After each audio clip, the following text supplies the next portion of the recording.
Hello, hi, you're very welcome, and I'm delighted to be here to present to you this recording about MS Forms, which, like many of the features of Office 365, is one of these ones that's not always seen too often. So this is essentially as an introduction to MS Forms. This isn't going to give you the whole kit and kabundle, but I would hope that by the end of this presentation that you kind of would be willing to have a go at it. As I like to say, after this, I hope you will be willing to try this at home. Again, I'm very delighted to be presenting this on behalf of Trained. Right, so let's kick off the show, as they say. Okay, so first of all, what is MS Forms? Right, so I always like to start with a big question mark. Right, essentially it's an app that's part of the Office 365 suite that allows you to capture data, surveys, create quizzes, and so on. This is something that's really useful because quite often people might be using something like SurveyMonkey, whereas this allows you to actually, do it as part of the Office suite and doesn't cost you anything. Part of the Office 365 suite, one of the many hidden little gems within that little suite. And again, you can log on via forms.office.com. You will need your username, whatever it is, name@domainname.com.net, and your password. You also can log on to it via what they call the MS Office portal. So if you Google for Office 365 and then log on again, you'll find it up there on the left hand side. Right, so that's the first thing, just to actually get into it. And what we're going to do is that this section, this PowerPoint presentation, is going to give you an overview of this as we go through it.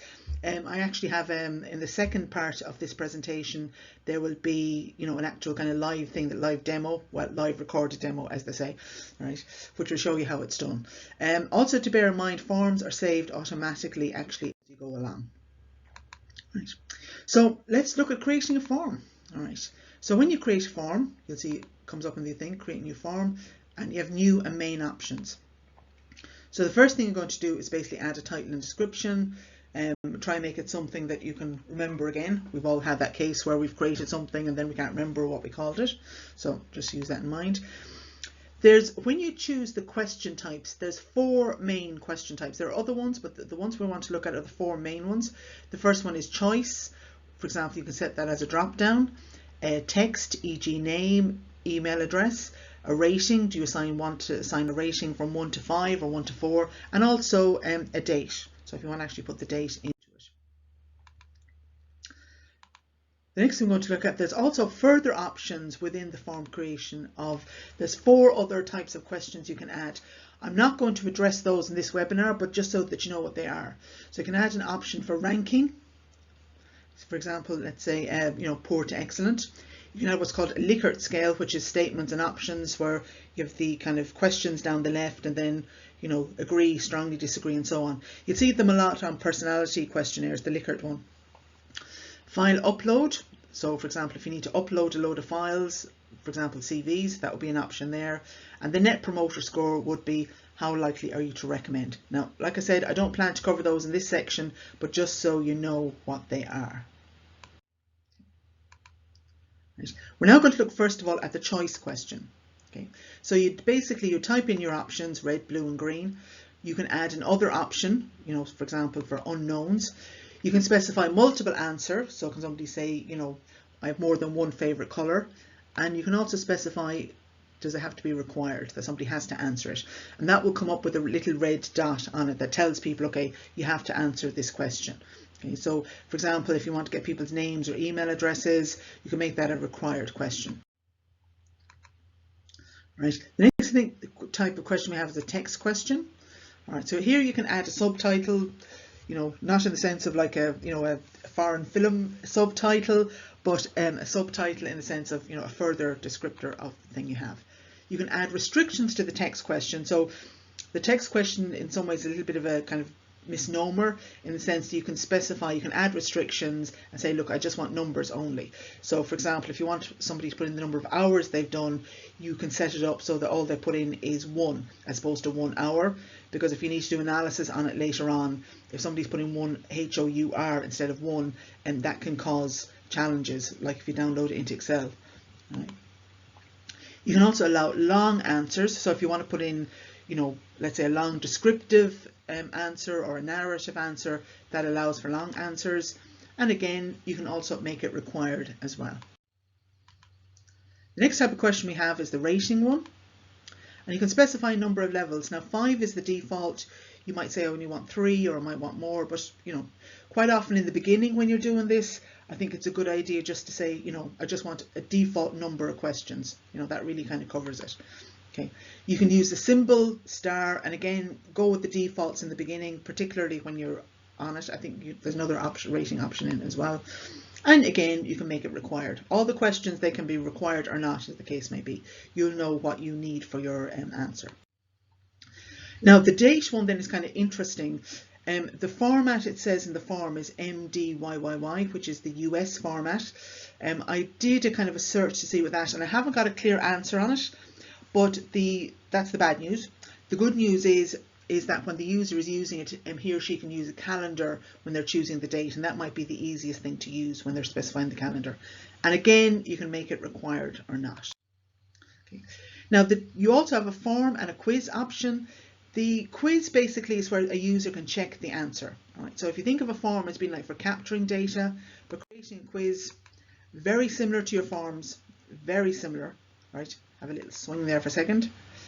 Okay, it's pretty much the same options, title and description, very, very similar to it. But what makes it different is the two main things that make it different is that there's an option there to add points. So you can add that each question has a certain number of points, and you also can specify the correct answer with a tick. So then when you send the question to somebody, they can answer the question, and there's an option there for them at the end to actually kind of test it. So those are the two main differences made between a quiz and a form. The next thing we just want to look at is if you want to edit your form. So if you want to move, delete, copy your questions, and remember, as you go through, it saves it automatically as you go through it. Okay. So here you have the options. When you click on the form, you see an option that allows you to copy it. All right, so if basically the same question. There's an option here to delete it. Okay, the bin I think is a clue, and you can use these options here to move the question up or down. So if you've done your quiz and you're kind of thinking, or your form, and you're kind of thinking, no, I prefer the questions to be in a different order, you can use this option here to move them up or down as required. Right. Once you've kind of completed your, the preparation of the form and the questions, and you've got it in the order that you want, the next thing you want to do is maybe just do a little bit of formatting on it. So there's an option there that says click on theme. Now this is where you can change the color or change the background picture. Now the choices are not the most amazing things that you've ever seen in the history of the universe, but it's just so that you know that they're there if you need to change them. Yes, like I said, it's not the most comprehensive catalogue of colours and themes ever, but they're still there if you want to have a look at it. Once you've done that, you've done your formatting, you've got your questions prepared and everything else, the next thing then is to actually share the form. So sharing the form means that you're going to create a link which you're going to send to your users, which they're going to click on, and when they click on it, it brings them to the actual question. Okay. So when you choose share, which will be in the top right hand corner, if you think of it maybe around 2 o'clock, right, you have choose option, you can choose share as. Right. Now, when you choose share, you have two main options. One of them is only people in my organization, and the second one is anyone with the link can respond. So the one with only people in my organization, what that is that, for example, it's basically people who share the same domain name as you. All right, people who are within your organization who are at, myorganization.com. Right? And one of the main differences with that is that if you choose that option, when somebody completes the form, their email address and name is automatically captured. All right. If you choose the second option, which is anyone with the link can respond, so if you want somebody outside your organization to click on the link,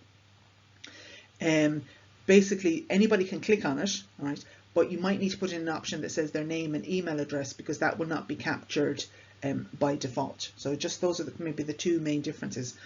Also, if you create a link that says only people in my organization can share, it means that people outside the organization will not be able to access that form.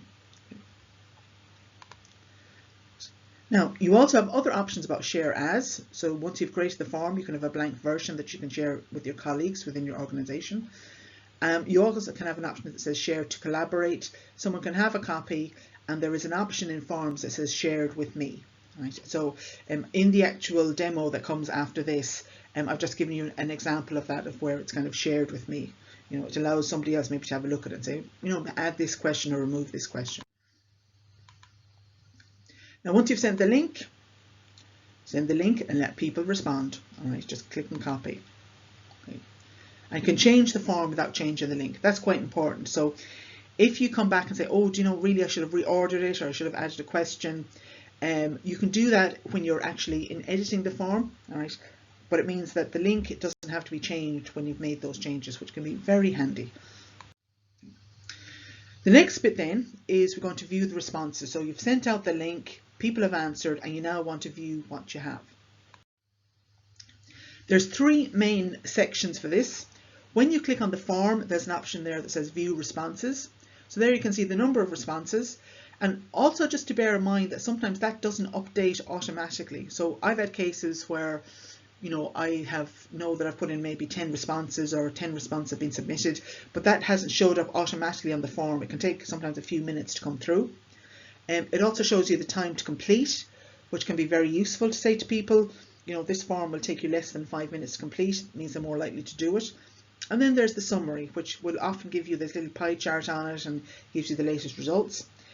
There's an option then on the left hand side which says view results. This allows you to go through the individual responses and just check them. And the third option that's there allows you to open it in Excel, so you can actually download the Excel file, and you know, if you need to do any further analysis on it, you can. So in conclusion for this bit, this kind of just gives you an overview of forms. We've looked at how you would create a form or quiz. We've looked at how you'd add a question. We've looked at different question types. We have looked at editing questions. We have looked to share the link to capture responses, and we've looked at viewing the results. Right. So I hope at this point you kind of have a flavour of the kind of things you can do with forms, and in the next segment I'm actually just going to walk you through the practical demonstration of how that would work. Right. I hope you found this useful, and mind yourself and take care. Bye.